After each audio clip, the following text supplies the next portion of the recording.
My name is Philip Clayton, and I'm the president of the Institute for Ecological Civilization. We record this vital conversation at a critical historical moment here in the Student Union of Strathclyde University in Glasgow, at roughly the halfway point of COP26. Before I name this moment, let me introduce you to the three leaders who will be sharing their reflections with you. Raj Joshi is the founder and CEO of Bridging Ventures, and thus our host here at the Strathclyde Student Union. Thank you very much, Raj. You may know him as the lead author of the Decisive Decade Inquiry into the Future of Climate Action, which was commissioned by Christiana Figueres, the chief architect for the Paris Agreement, as part of Mission 2020. Raj previously served as the inaugural managing director of the B Team. During his years in that position, he worked across business, government, and civil society, established offices around the world, and developed global initiatives on climate action, good governance, and human rights. Raj previously led the International Secretariat of the Global Call to Action Against Poverty. He was also elected to chair the Scottish Youth Parliament for 2 terms. Born in Scotland, his family is from Kenya and originates from Gujarat, India. Woohoo! Charmian Love is the co-founder and activist in residence at B Lab UK. She also co-chairs the B Lab's Global Climate Task Force. For her day job, as it were, Char works as social entrepreneur in residence at the Skoll Center for Social Entrepreneurship at the Saïd Business School, University of Oxford, where she designed and teaches an MBA elective on regenerative and circular economy. She's also contributed to the new MBA core class, Capitalism in Debate. I'd like to take that class. In addition, she is the co-director of the newly launched Oxford Climate Emergency Program. Char's areas of expertise and advocacy include the rise of profit and purpose business, regenerative and circular economic models, systempreneurship, and how to mobilize a movement of movements. And finally, Anthony Bennett. Anthony brings to the panel a broad range of experience in the cultural, environmental, and educational sector. His career includes multiple leadership positions in the arts, resulting in his being named a Fellow of the Royal Society for Arts, Manufactures, and Commerce. He has served as Director of Development at WWF, the Worldwide Fund for Nature, board member of Islington Giving, and in numerous other positions. Anthony is currently the CEO of Reboot the Future.org, which works with multiple private and public partners to, well, reboot the future. We'll find out today. Yeah, right. For example, this event stems from the collaboration between Reboot and EcoCiv. With Reboot, Anthony is exploring the contributions of the Golden Rule to the Great Transition. For example, how it might help unlock the social value of the arts and heritage, how true reciprocity can lead to a sustainable and just transition, and how schools and young people around the world can become the true engines for change. Raj, Char, Anthony, how would you describe the significance of this moment? We gather at roughly the midpoint of COP. Everyone says the most important COP since 2015 in Paris. According to the BBC today, 100,000 people marched yesterday in Glasgow alone, and hundreds of thousands around the world. A week of negotiators has just finished doing technical discussions of the various documents after the heads of state have left with their stirring opening comments. The people in the street are restless. What you hear in the talks are anger and disappointment, frustration, almost hopelessness. It's a restless moment in civil society. How would you name this particular moment where we sit? Well, I think we have reached a boiling point. The people in the streets are clear. Their demands are clear. This is not just about climate action, it's about climate justice. This is not just about climate mitigation, it's also about systems change. People realize that the system that we have is, in some ways, absolutely rigged against the many for the few. issues of inequality and climate change can no longer be dealt with in isolation. And with 4 gigatons of carbon left to burn in the atmosphere by the end of 2030, for just a 60% chance of hitting a 1.5 degree threshold, this is the decisive decade, no doubt. Yeah. And so if you take the science, if you take the social breakdown that we're seeing in society right now, if you take the pandemic, which has left so many lives decimated, where less than 2% of the global south is still unvaccinated, many of which can't make it here. I mean, you know, as a person of color, this is the whitest COP I've ever seen. Right. And that's not just because of visa difficulties, it's because people are not vaccinated, they can't get here, their voices are not being heard. And therefore one has to also ask, you know, to what extent can we legitimately take some of the outcomes of this COP as a universal agreement? Sure. What is this moment? Name it as you experience it. You've been on so many stages, heard so many talks. Yeah, it's interesting when you asked this question, I didn't think about the stages. The places where I think I'm gonna struggle because I'm not gonna name the moment. I'm instead gonna sort of share the feeling of the moment. Good, that's better. Because it feels like a bit more authentic to me, and I think the moment that really has encapsulated COP26, my first COP, by the way, I've never been to one of these before, but it was on the streets yesterday, one of the 100,000. And it was a really interesting day, right? So the feeling was that there was rain and it was cold, and it was almost every time there was rain that came, people got even more excited and louder. Like, it was extraordinary how the weather and the mood on the street was synchronized in an extraordinary way. And when you ask the question of naming the moment, or how I internalize is like feeling the moment where I felt it so profoundly was there was this moment where, after having a huge downpour, like just tons of cold rain coming down and people are smiling and laughing, all of a sudden the sun came out. Cool. And there was this just extraordinary rainbow. Seriously. Across the sky. And I just even thinking about it, I'm getting goosebumps. But it is this sense that actually there's something bigger that's also happening around us right now. I think this is a moment that really, really matters. And I think the energy of the street meeting the imperfect energy that's at COP26 is, I think, something we need to all sort of lean into and figure out how we are bringing these different power forces together, because it's only by bringing these things together that we're really going to meet the challenge ahead of us. And again, I come back to this rainbow, because what's beautiful about a rainbow, right, is that it's what occurs when you've got both sun and rain happening at the same time. And there's something about that metaphor of the both and.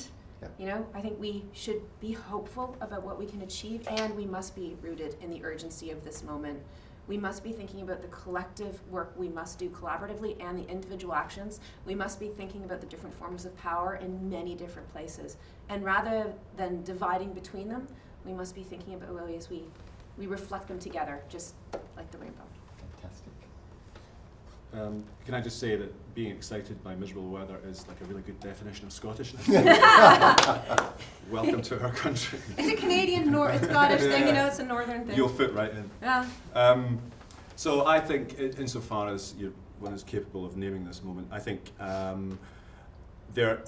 think one of the things you're seeing is the insufficiency of the COP process, right? It's kind of core incompetence.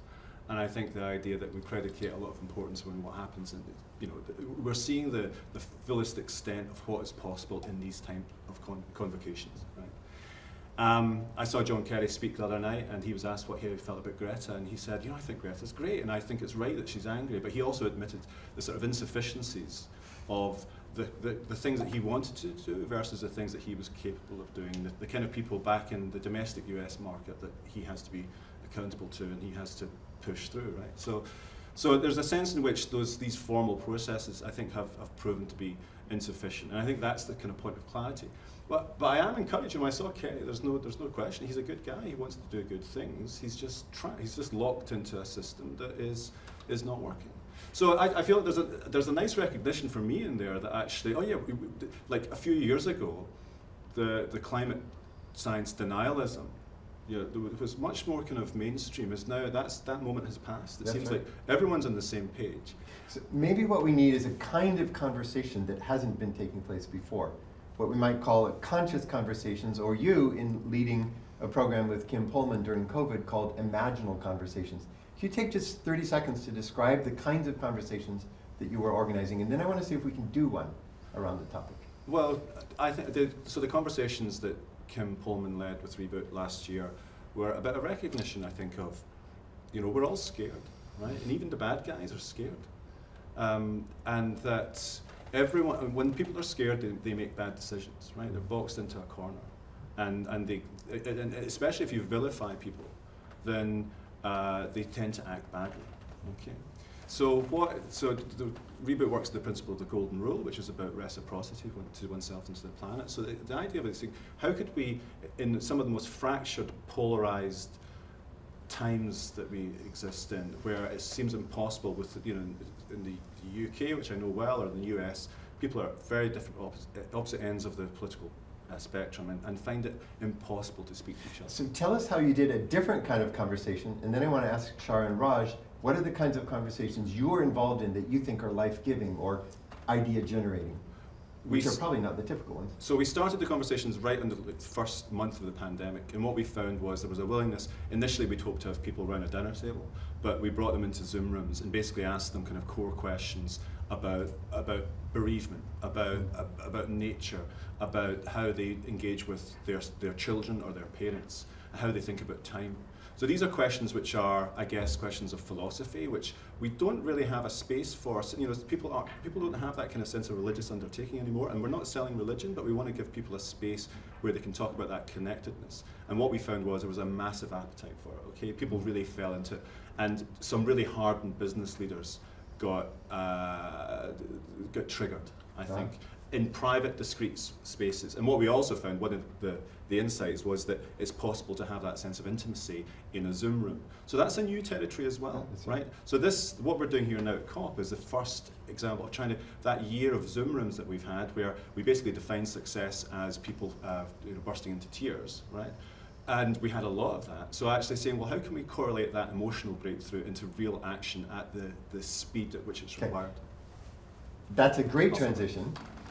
Turning an emotional reality and authenticity into action. Have either of you been involved in or led that kind of conversation at some point in your career?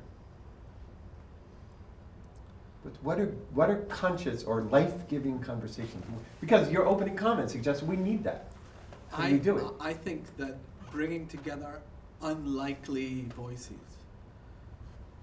to share their testimonies is one of the most important things we can be doing right now. I remember, and next year we'll be halfway to the Sustainable Development Goals. I remember not so long ago we were halfway to the Millennium Development Goals. And we organized what we called poverty hearings, where we brought farmers from Kenya together with some of the poorest women living in the city of New York, together with Archbishop Ngani and Mary Robinson and others to listen to their testimonies. And what was fascinating was when they connected with each other, the Kenyan farmers felt deep compassion for the women in New York who were homeless, because in some ways the conditions that they had to grapple with were relatively more difficult to deal with than the Kenyan farmers who woke up to the sun and felt joy in their hearts each day. And so there's something about human connection that breaks these barriers down, breaks the paradigm, breaks the programming that we have, that we need to deconstruct in a way if we are to reconstruct the future. And what I think is powerful about the imaginal conversations or the conscious conversations is that for so many of these large conferences that we're in, there's grandstanding and there's commitments and there's pledges, and it comes from a place of, in a way, it comes from a place of ego. It doesn't necessarily come from a place of love. And the golden rule, if anything, is about, and when I hear Kim talking about it, she's adapted it slightly by saying treat people and the planet the way you want to be treated. I mean, I don't think there's anything in that anyone could disagree with. And it's a principle for humanity. And I think that's where we need to get back to, is what are our principles? Yeah, okay, that's where we want to go next. Shar, did you want to comment on that? No, it's okay. Okay. So I'd actually like to do what Raj just asked us to do. There's a phrase that came out of the Imaginal Conversations that you guys organized called Values for a Life Economy. And maybe you can describe how that came out of the Golden Rule discussions, and then I want to see where you guys would take it. If all you knew was that title, and against the backdrop of your work and life experience, how would you interpret that phrase, Values for a Life Economy? That's what I want to ask you. Can you just tell us where that came from? So over the process of lockdown, we had a series of reasonably intensive facilitated discussions with a number of different thought leaders, business leaders, essentially in that same sort of attic room that we were all trapped in through lockdown, and found that there was a very busy discursive space, and that people were taking this as a point of inflection, right? And that out of this emerged a kind of consensus about, well, what is important to us, right? So it turns out that the daily commute wasn't as important as we thought, but people were rediscovering kind of family links and familial links and a sense of emotional attachment dispensation. So from that sense of epiphany, we started to formulate 10 kind of key principles that emerged around what is necessary to achieve a life economy. And just to clarify, we take the phrase life economy from John Perkins' work on the death economy, which is essentially the modus operandi that we're trapped in just now. So we're committed to a death economy. And Perkins says that every organization, I dare say everyone who works for a business or an NGO or a charity is committed to year-on-year growth. Everyone, right? GDP has to grow year on year. That's how we define success. That's how our governments do it. That's how our institutions do it. On a world with finite resources, right? So that's cognitive dissonance writ large. Okay, those two things don't stand. So that's a death economy. We're in a death spiral, right? Mm-hmm. So what are the values that are going to help us step out of that and look to different models and different ways of activating ourselves and different ways of self-organizing? That's a life economy. Now you can call it a circular economy. What's interesting about being in this space just now is that lots of people are kind of emerging into the same kind of thought space as well. So it's one of a number of terms that are emerging. But for us, life economy is simple and communicable, and it suggests a system which is committed to enhancement and enrichment of ourselves. So I want to watch you guys dig down deeper into that, because when I hear the word economy, like economics, like economic globalization or neoliberal economics, it's not a happy-making tone. You're using it in a positive sense. Is it a no to everything that we're doing currently, or is there a kind of transition, a bridging in your mind as you think about this phrase, values for life? When you speak about a death economy, it reminds me of a friend of mine who's a historian, Baron Claiborne, and he always reminds me that a mortgage means to the death. But what I also think is important for us while we're here in Scotland to remember is that the current economic system was based upon a set of principles. And we may have decided which of those principles we wanted to focus on in designing and developing the current economy that we have. But Adam Smith, before he wrote Wealth of Nations, wrote the theory of moral sentiments. And in that he said, how selfish soever a man may be supposed, there are evidently some principles in his character that interest him in the fortunes of others, that render their happiness necessary to him, though he gains nothing from it except the pleasure of seeing it. Beautiful quote. He basically said that our economic system should be based on altruism, on love. And if you look around, we don't see an economic system based on those principles. We don't see an economic system that has the compassion it needs to have to deal with the distributional effects that have been created to leave so many people behind. And for me, I think what we really need to do, and what this generation is demanding of us, is to get back to the heart of our economy and figure out what is it that business is here to do. The corporation was set up for a very specific reason.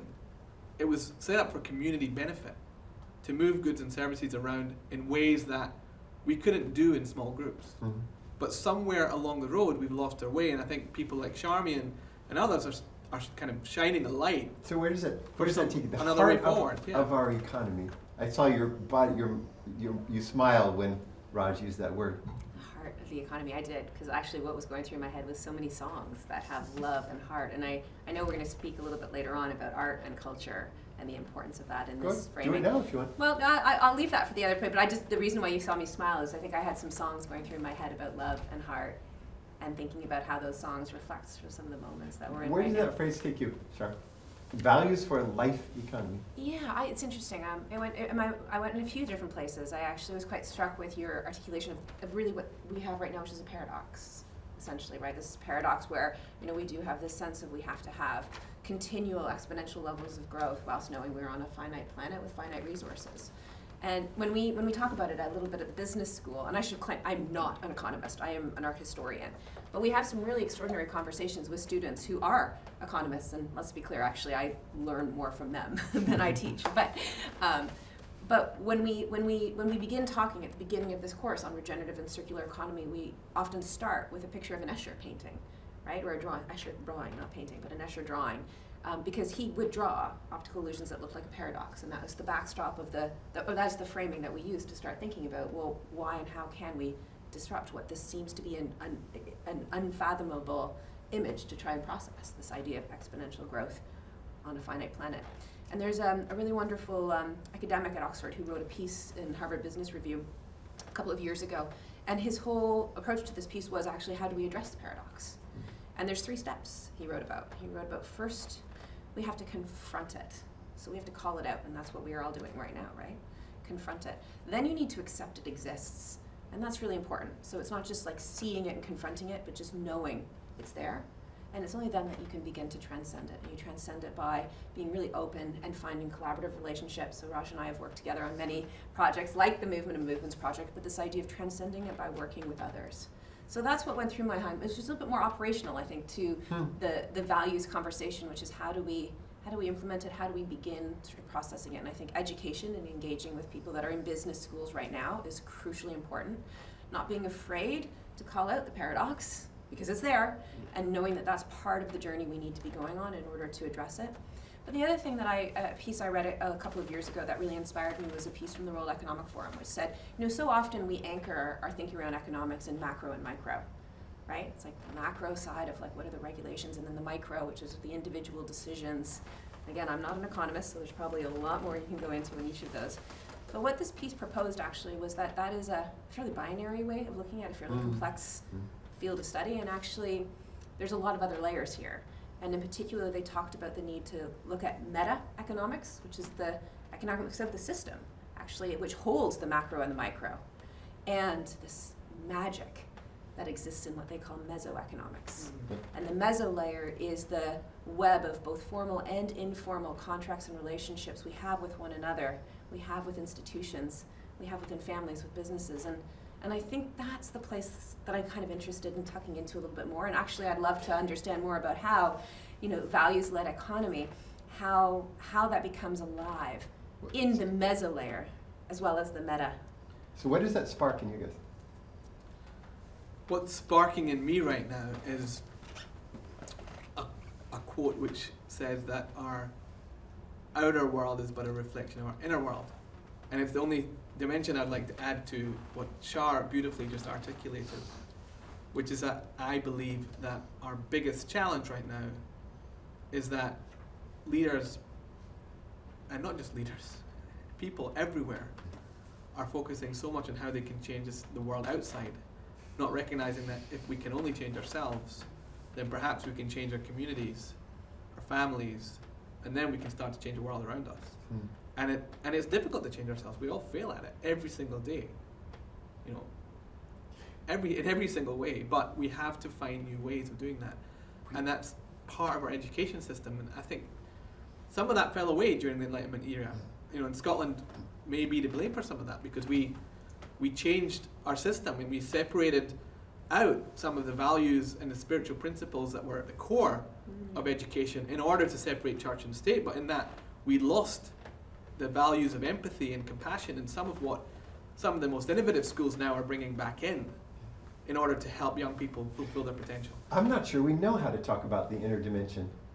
It makes us awkward. That's where this word spiritual, which is bandied about, both loved and hated, seems to come in.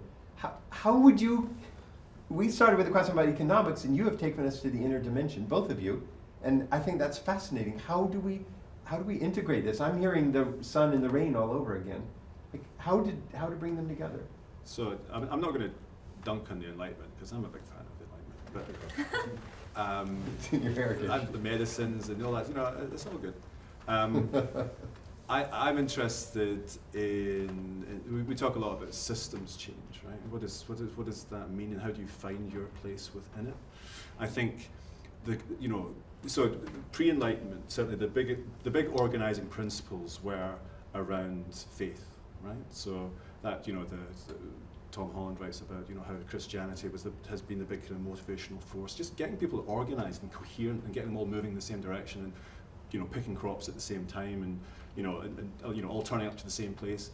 So that there's something where I think that has definitely been maligned and neglected, and it's like a muscle that you have to exercise. We have to kind of rework it. I'm interested in that sense of a kind of the muscularity of it. Like, actually, it's something you have to. It's hard work, and actually, when you kind of drill down to it, it has to be deeply kind of practical. So part of my concern would be that when we talk about faith or values-based action or faith-based action, we sort of retreat into a kind of narcissism, which is how I feel. Well, climate change makes me feel really bad. So that's me done, right? And now I can book my ticket and fly wherever I like. So I'm interested in how the big coherent principles are emerging and arising, and I think part of me, the golden rule, is about this idea of reciprocity, and it's about actually working at what me and Raj can do, or any of us can do. What's the point where we actually start to do the work with each other as well? Feels like what you've set in motion is a movement from economics as we learn it in standard business schools to an inner dimension, and then you're inviting us to complete the loop. Anthony's. You say not the inner dimension of narcissism, which is how I feel about things, but something internal but also reciprocal at the same time. And I'm interested how you guys would see, if this is where you're going, that movement inward, that movement back outward to principles, values, and action. I think that's where you launched this, or am I missing something there? No, I feel, and I think it's okay to feel. It's okay. On this stage, Absolutely We okay. we are feeling creatures. That what separates us in some ways from inanimate objects, although they may feel too, we don't quite know. But I feel that we have to create an environment in which people are able to articulate what they believe in. And let's face it, there's no way we're going to win in the decisive decade without faith. Because what we're trying to accomplish requires sources of strength from all places that we have to harness. And it's not like this hasn't been done before. I mean, civilizations before us have accomplished great feats. And what we need to do in the next 10 years is a great feat. We need to transform almost every single part of our society to remove carbon, to transform our education systems. And Kim talks about this. It's not just about emissions. It's about so many parts of our way of life that's not working. And it's a sustainable development goals too. I mean, those goals don't just challenge us to deal with the climate change targets.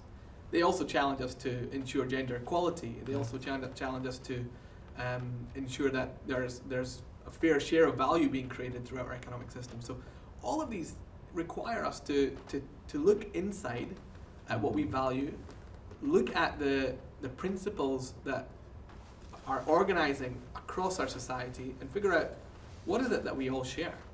And for me, my biggest hope in coming to this COP was in fact post the pandemic, or in the wake of the pandemic, that perhaps this would be a moment of truth and reconciliation and more of a peace negotiation than necessarily another climate negotiation, because the Paris Agreement actually established a lot of what we needed. And I still think we need that moment. I think what we saw yesterday was the beginning of a process. As we look into 2022, 30 years after the Rio summit, 50 years since the very first time that the world came together for a conference on the human environment, halfway to meeting the SDGs, I see that there's a potential for us to come together in a moment of truth and reconciliation, which is about reparation, which is about recognizing that there's intergenerational injustice, and we don't talk about those things. Yeah. we don't heal.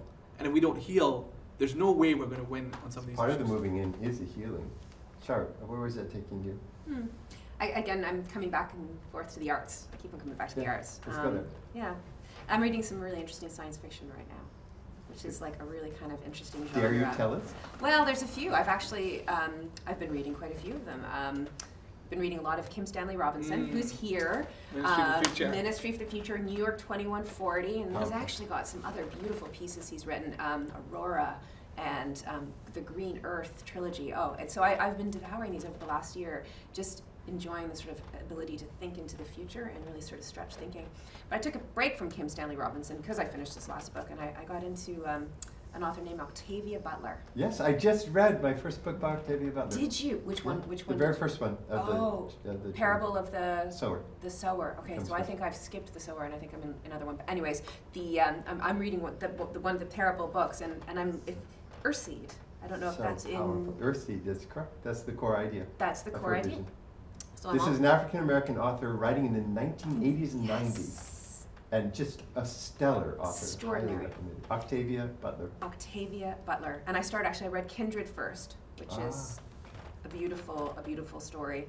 So relevant, Char. It's so relevant to our situation. Please tell us a little bit Well, about this. you've been reading it as well, so Yeah. we can be Yeah, in you go first, you conversation go about first. it a little bit. But I think this idea that she's proposed in Earthseed, which is a fairly dystopic future we end up in, Completely.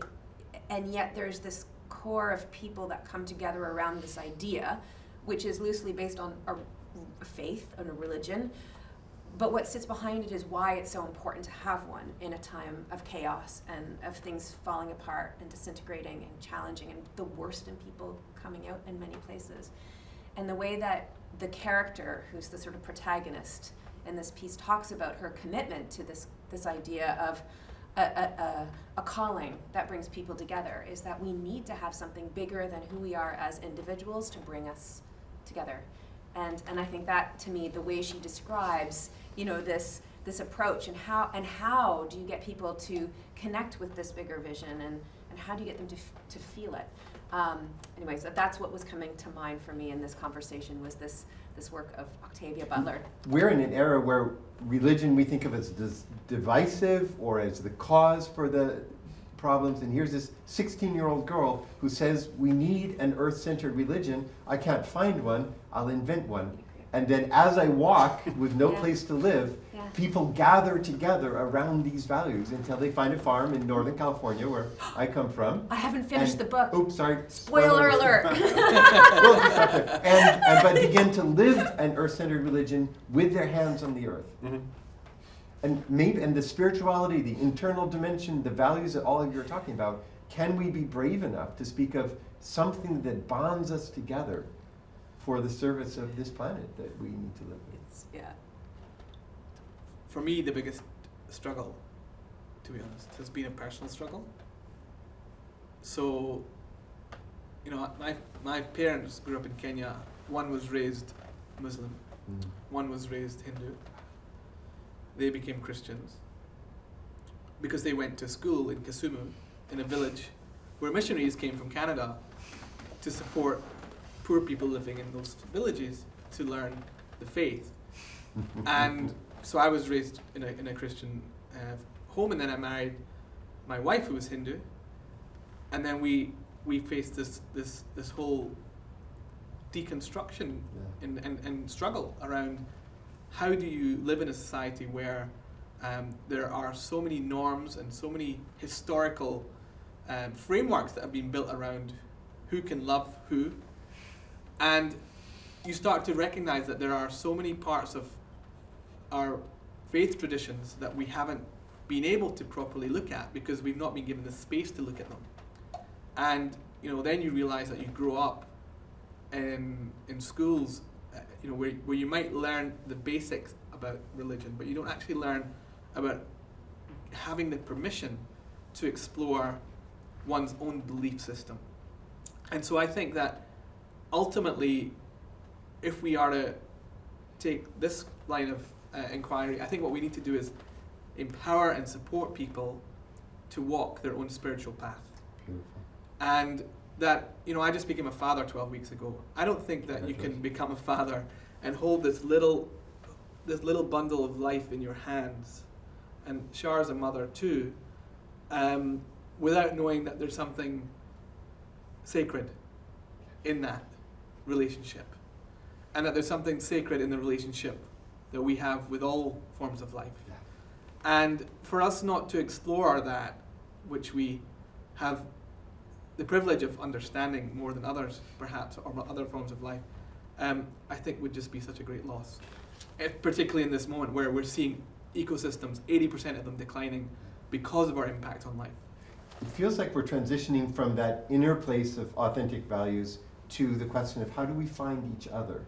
And you at Reboot the Future are using this concept of imaginal communities. Can you say something about that? And it'd be really interesting to see where it takes the other two.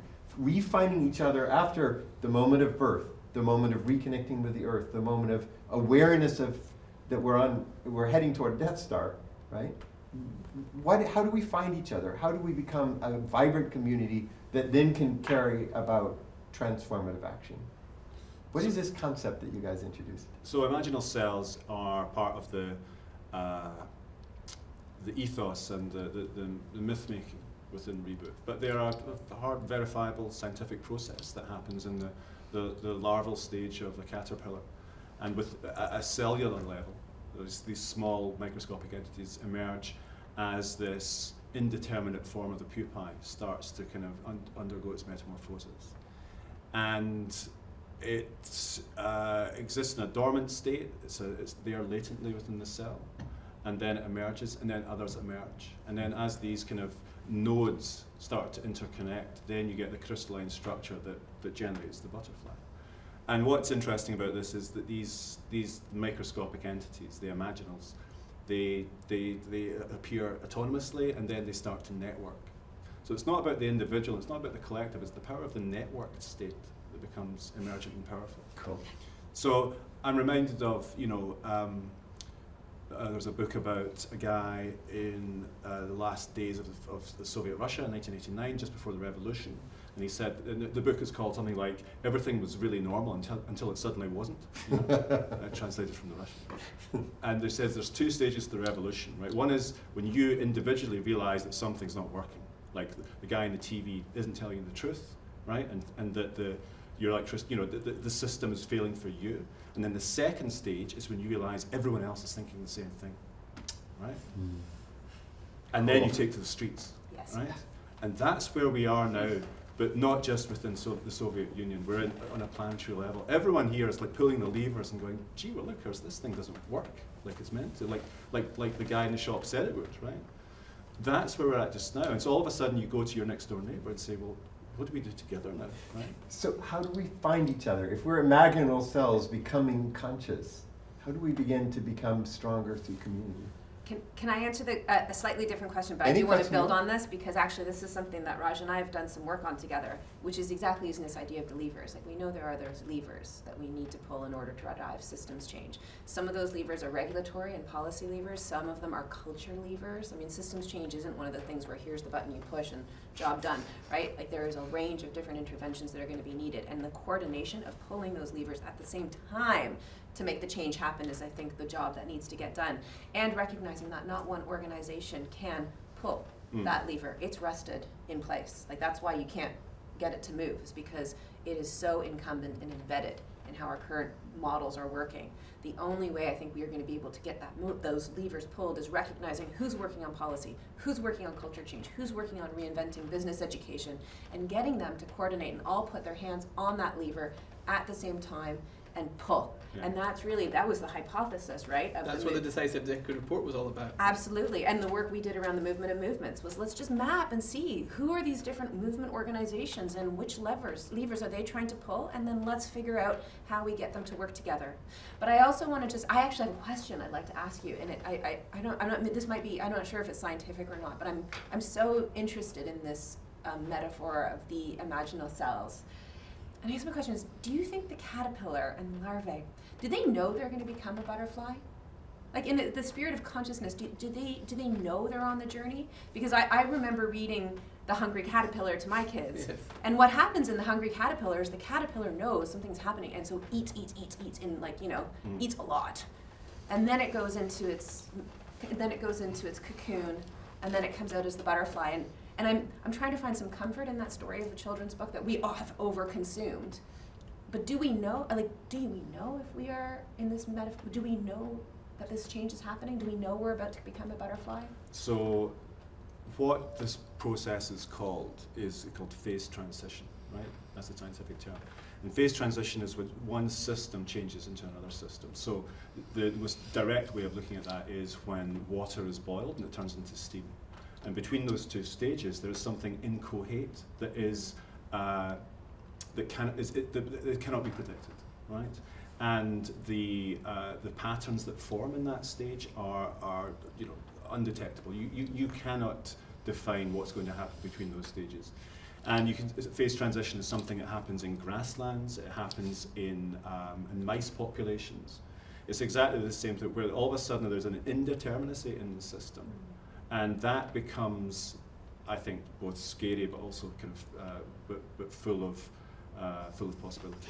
Can I add a word to that and That's just see where it takes you? So I work in emergent complexity in biology, and what you find is that the principles of the previous, say the caterpillar biology, points toward a transition, but those terms aren't sufficient to describe the emergent level. What happens is you need a new vocabulary to describe a living cell. You can't do it from biochemistry alone. So you get up to the cusp, you see there's change coming, but then it takes a new vocabulary, the biologists will say, to be able to describe what comes out the other end. What do you mean by vocabulary? So a new theoretical system, or maybe in this case, you guys, now you go with it, a system of values, a new social organization, a new, how will you apply that to this transition? Because the biology won't tell us anything more than that. I think you have to say it's going to be exciting. It's like we're all It's going to freshmen. be exciting as hell, but we don't know what. We're all freshmen, right? We're all here. It's the first day at college. You're finding new people. You're reinventing your identity. You're leaving behind the person you were at school. You start to say, well, these are my new interests. These are the new kind of ways I want to express who I am. So that's the way to view it. In answer to your question, does the caterpillar know? No, it doesn't, but the system knows. The system knows. And that's verifiable because because it always happens, right? We know, we trust in that process. But for the pupae, it can't be a particularly comforting process. I feel really sleepy, I don't know what's going to happen next. But the system knows. The only thing I would say that we need to be very conscious of is that as these stages of development evolve, right? And I think we're seeing changes in models of growth, even Rostow's 5 stages of development, for example. I think, for example, some places in the world during the pandemic have not seen rural-urban migration; they've seen urban-rural migration. But at the same time, if you look in the global south, many people still haven't experienced the parts of this current system that create the minimum level of takeoff that provide a society their basic needs. And so what I think is happening is we're at a risk of kind of a dislocation, where you start to see the evolution of 2 parallel systems, and how we manage that, I think, is going to be really a real question, because what we then could end up with is a clash of civilizations, a clash of systems, where one system blames the other system, but in fact this system had actually evolved out of that old system. And it's been very easy for countries that have burned their fossil fuels, built their infrastructure, created their roads, to now transition, because they've created a lot of what they need. They're like the hungry caterpillar, who's done all its eating and consuming. They've done it all, and they can become butterflies. Yeah. But that doesn't mean that it's bad to be a caterpillar. And so I think there's an irony here that we have to reconcile. And we have to find a space, and that's where perhaps these conscious conversations are so important. Okay. But they have to be conversations that bring to the table those communities, those fishing populations, those farmers, those people who day in, day out make the current system what it is and make our lives function the way that they do. Because we forget the value chain that we're all part of, and that's a human value chain. Yeah. So we've got to, I think the key thing here is we've got to, whenever we have these convocations, we've got to ask who's not here, who did we forget to invite, right? And actually here at Glasgow, there's quite a lot of people here. John Kerry said, and I heard it again and again, the people we need to engage are the billionaire philanthropists, government and business, right? Yeah. And I thought, well, what about everyone else? Like, Maybe we what need about the more trade hungry unions? caterpillars at the table and not just satiated caterpillars. Can I Yeah, share a do little? that. Well, actually, we should move to our closing. So maybe I could ask you, and you could work it into the. I just want to ask you each a somewhat more personal question in your position of leadership and influence. Two, and I'll bet you can work it in. Shar always does. Many civil society leaders like yourselves are saying that they want to redouble their efforts when they leave COP26. What will you do differently after this moment? This is a moment in time. This is a moment history is going to look back on. Did something happen on Monday? Or fail to happen on Monday, the 8th of November? This is that pause. It's like the Holy Saturday for the Catholic tradition. I'm not a Catholic, but this waiting point. Or maybe that moment when the cocoon is formed, but there's no movement of any butterfly yet. We're at this cusp moment, I think. What will you do differently? What will you emphasize more? What do you hope to emphasize in your various leadership roles over the coming months and years? I'll jump in. Go for it. And I'm going to try and work in both points. You will too. Let's try. So the thing that I've been really inspired by is the businesses actually that are interested in changing and evolving and moving into more of the activist space. And there's a few things that are interesting about that. One is those businesses that are actually seeing what is needed and using that as their North Star rather than being limited just what feels possible. And I'm afraid that that's what there is a sort of feeling of, I think, in sort of some of the more formal spaces is what's possible. And it's like, we know what's needed, actually. The science is telling us what's needed and our hearts are telling us what's needed. Like, we know that. So businesses that are getting that and are using that as their guide. And I'm really excited to see businesses that are saying, we know we need to activate in different ways. And so that their leadership model is coming up to say, how do we as businesses support people to get out on the streets? So companies like Ecosia and Patagonia, which actually pay the legal fees for their employees that are incarcerated due to nonviolent civil disobedience in order to encourage people to show up and be there and count. And it's rooted in some research by Erica Chenworth, who's a researcher who's been looking at social movements over the years. And what she found is that if you can get 3.5% of the population engaged in nonviolent civil disobedience, there has never been a time in history where that change, that serious level of systemic political change has not happened.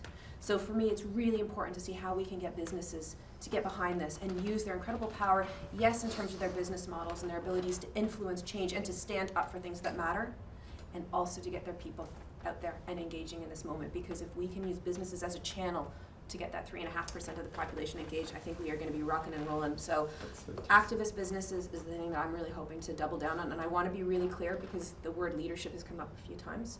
And I don't think this is leadership in the traditional sense. This has got to be much This is more. important. Say that. It's much more about service, because one of the things in leadership, in movements, is that leadership has a very different definition than I think what we see as like people that are on a panel, moved by ego, right? Like we've seen on the panels, like where people are like, here's what we're saying and here's what we're doing. And I'm still figuring this out myself, what I really think about it, because I think there is the need for people to be out in front and provide guidance, but it has to be in such a way that people follow and come along. And I think in the movements that I'm seeing, leadership has a different look and feel than I think what we see That feels important. in some of the other spaces. Yeah. So activist businesses that are willing absolutely to take a stand, to use their business as a tool for activism, not activism as a tool for their business, that is a really important line. But ultimately to find ways to use their power of their business to drive change and to get people to engage.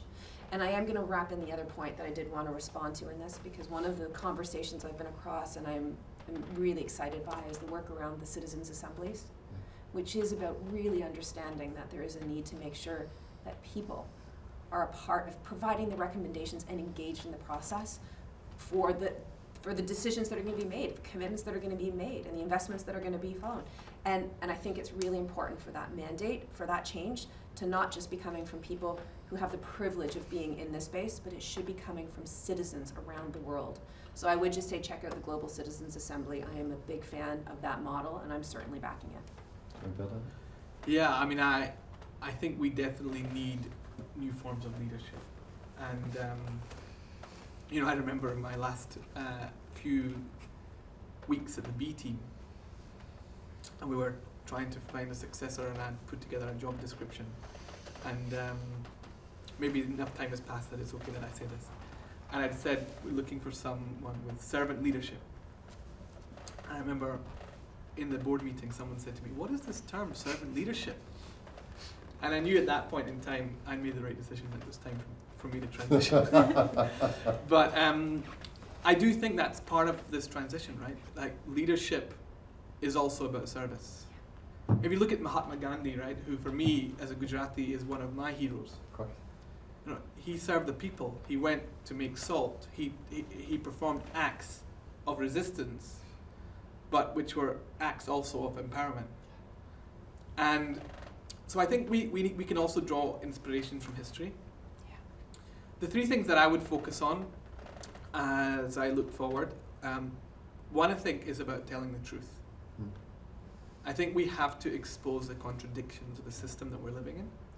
And it's incumbent upon us with it, those of us who have education, to use that education to understand how this system is not working, who it's working for and who it's not working for, and how we can help to address some of those injustices that we see. So telling the truth is critical, and I think seeing young people in movements like Extinction Rebellion and others bringing us back to that principle, I think is absolutely critical. There's nothing wrong with telling the truth. We're living in such a litigious society right now that we've forgotten that telling the truth is a core part of what it means to be a good human being. The second, and Charlotte alluded to this, is to make your money matter. If you have the privilege of having money, make sure you use it wisely. And that means choosing what you consume based upon the values that you have and that you hold dear. And I think you see the next generation of young people, you know, some of them walking around with spreadsheets saying, "I'm not buying from them and I will buy from them." And it's fascinating because that means our current economy is going to look very different if we look 10, 15, 20 years, even 2 or 3 years ahead. I think a number of companies are going to start to fall because there's just simply not a demand. Yeah. And if there's no demand, there's not going to be any supply. So use your money wisely. And the third thing for me, I think, is coming back to the golden rule. I do think we all have to start treating each other and the planet the way we want to be treated. And if we can all start doing a bit of that, things will start to get a little bit better. And that comes back to the question of compassion and love. And it's okay for us to feel. It's okay for us to have conversations like this. And I think, you know, we need to create the space in business, in academia, in some of the most unlikely of settings, in the investor community, in governments, in primary schools, for people to talk about these topics. And lastly, I would say that if you look at the societies that were formed before us, they were formed because people spent the time philosophizing, figuring out what they stood for, not just what they stood against. We spend so much time standing against things, and we do need to define what, you know, we don't want to be moving forward with, but we need to come up with what we stand for. And I'm not seeing enough at this COP, That's for sure. and even on the streets, to be honest, that translates the anger in our hearts into a vision for what we want to build and create together. And that's what I think the next 12 months needs to be about. There you go. A last brief question for each one of you. Anthony, Raj, and Char. You talked in the beginning about the rainbow and the two components. Well, frankly, it's a time of a lot of hard, cold rain that drenches a lot of spirits and leaves them cold and shaking. But what's come across in listening to the three of you is that there is a sun behind the clouds. We are not at a place, the apocalypse has not arrived, this is not over. And in that situation of a lot of cold rain and the sense that there is a sun, a guide, a chance for transformation, what gives you hope? What gives you hope? So what I would say is pessimism is a luxury that we can't afford, right? And I'd like to quote from the Shawshank Redemption here, where the guy says, "Get busy living or get busy dying," right? So optimism is something that we are hardwired for, and actually, you know what, dig deep, do the work, get busy. That's the rainbow is only achieved after a lot of industry. Beautifully said. Raj? You asked me for what I see, and Shar spoke about rainbows and rain, and what I'm seeing right now is this story that we all heard when we were little, of an ark. Oh, yes. And you know, we always thought that this ark was this ship that a few people got to be on, and the rest were left to die. But the epistemological rooting of the word ark is ARK and ARC, also the ark. Oh. And the ark is the rainbow. It is the rainbow. And everyone Sweet. focuses on this boat, the ship that Noah stewarded. And you know, across some of the world's biggest faiths, people share this story, but they focus so much on this ark. And yes, we need to build an ark, but we also need to focus on this ark. Beautiful. And this arc is a journey. It's the same as the arc of the moral universe that bends towards justice, but it only bends towards justice if people take action. Yeah. And I think this is a moment for people to take action. And that's what is in my heart right now, is how do we build a movement of movements where we bend that arc at the pace and scale that we need in this decisive decade, so that we can both address poverty and inequality and raise the floor, but also make sure that we're staying within the ceiling in terms of the planetary boundaries. Fantastic answer. Fantastic. I love Shar? it. I'm actually seeing the arc, and of course the shape of the arc is almost, you know, in how it's drawn often, it's just this arc of a boat, actually, so that there's the echo of the two shapes. Symmetry. I'm going to sort of respond a little bit with some words that have inspired me as well. I love that we've actually been spending some time on vocabulary, and you used that in terms of the place we need to go next. So I'm going to reflect a little bit on some words to sort of think about that sort of future vocabulary. But a word I learned a few years ago, and Raj knows this because we've talked about it a lot before, but this word actually comes from botany, and it's the word heliotropy. And it refers to the tendency of plants to grow in the direction of the sun. And I do think about sunflowers a lot, actually, which is this idea that actually if you think of the video images of if you watch a time lapse of sunflowers in a field, that you can actually see the sunflowers following the sun across the sky. And I actually think we as humans are not that different than our friends in the flora community, that we also will grow taller and stronger and faster together when we are motivated by things that are full of warmth and light and positivity. And so I would just sort of add to what Raj has said, that I think the action that we needs to be driven by a vision for what we are growing towards. But I also want to just sort of leave with a bit of a caution to this a little bit as well, which is has been shared with me by some of my friends in the activist community. But sunflowers don't just float up to the clouds, right? Sunflowers are grounded, and they are grounded into the soil in which they grow from. And we've been hearing this word radical a lot, you know, radical action, radical collaboration. But the origin of the word radical is rooted. And actually, that's what sunflowers are. They are moved by the sun, and they are rooted. They are rooted to the soil in which they grow from. They are rooted to the communities. And if we want to take this into a metaphor that for all of us to think about, they are rooted to the science. They are rooted to the heartbeat of everybody on this planet. So I'm hopeful, because I think we are at a point where we can start really seeing that sun coming out.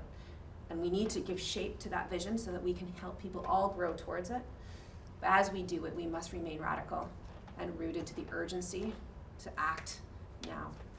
Beautiful. The circle is a sign of completion. The circle is the two half circles. The circle above of the sun, the hope. The circle below of the earth, the grounding for ourselves. The completion of the vision. Raj, Shar, Anthony, thank you for a beautiful discussion.